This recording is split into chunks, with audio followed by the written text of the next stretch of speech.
Thank you. So then that would, one more item just to confirm, and that is the third bullet from the bottom, but the last sentence: a dedicated team of prosecutors should be part of the task team to guide the investigation team in order to improve the quality of cases put on trial and improve the conviction rate.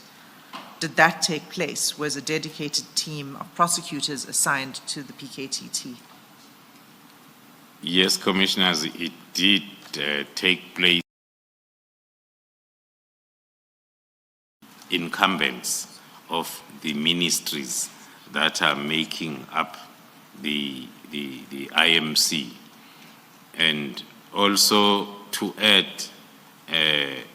even the information also received up until now, even the current deputy ministers were not consulted, of which then with the previous IMC, then we will profile the hit orderer until we get to I must choose the word now, an associate who is having a private security company owning firearms. That is when then we will go for compliance inspections. And in most of the compliance inspections that we conducted, we will find that the caliber, because you will first profile the security company to identify and understand the firearms that the company is owning. Then when you go for compliance inspection, your focus is on a caliber that is fitting the one firearm that you are looking for.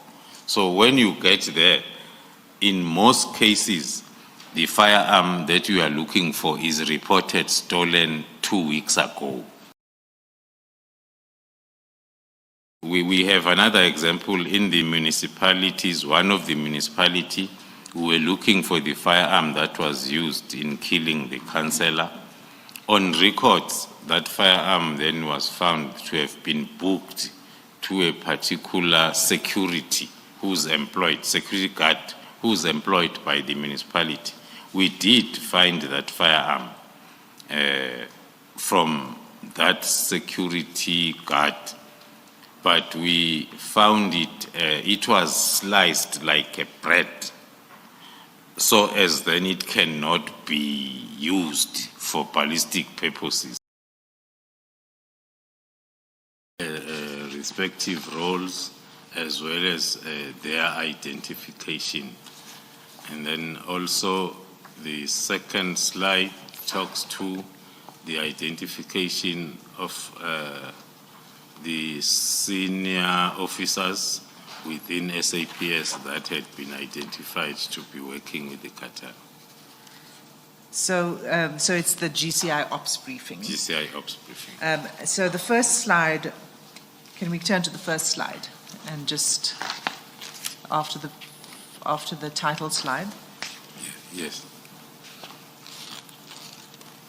This is the briefing on the Vereniging case. Yes. Okay. So I see that on the right-hand side of this slide, there are a number of names that run down of police officers. That's so correct, can you just explain that to the Commission? Yes, we were painting the picture of the support structure of the cartel, concentrating mainly within SAPS.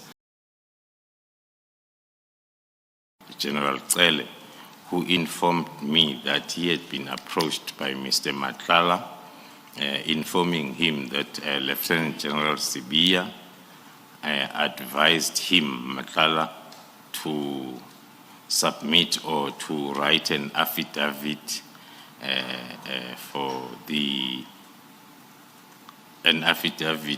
and he also drafted such affidavit on behalf of Mr. Madlanga to open a false case against myself and my members that we had stolen the watches and a MacBook, which then proved that what we saw on the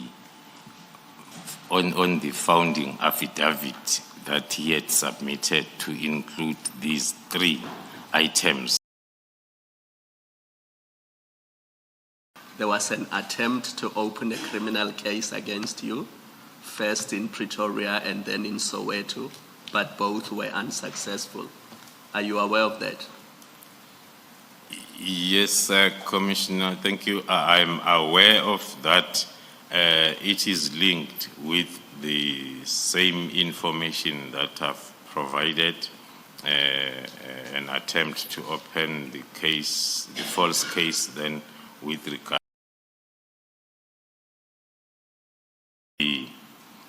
the WhatsApp chats analysis that we did after May, that another institution that was approached with an attempt to register cases is the IPID, where there were communication about them needing a very strong person, a fearless person from IPID who can open the case. So the evidence that we have, there were attempts.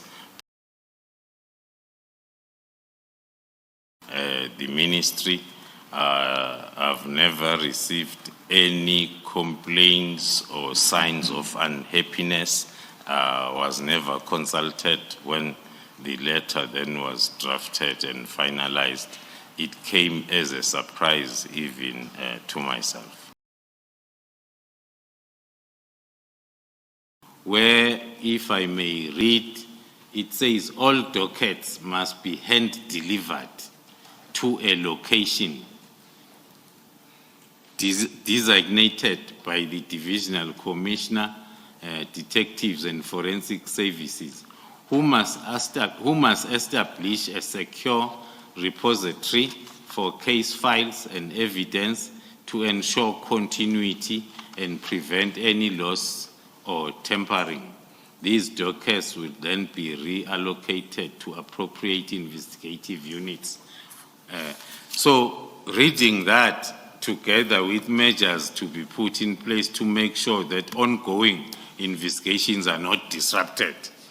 It's another example that I can quote to say it's contrary to, because if we take all the dockets to the office of the Divisional Commissioner Crime Detection, who must then look for people somewhere that are going to start or continue with this investigation, that on its own amounts to the disruption that on paragraph 3 you are trying to avoid.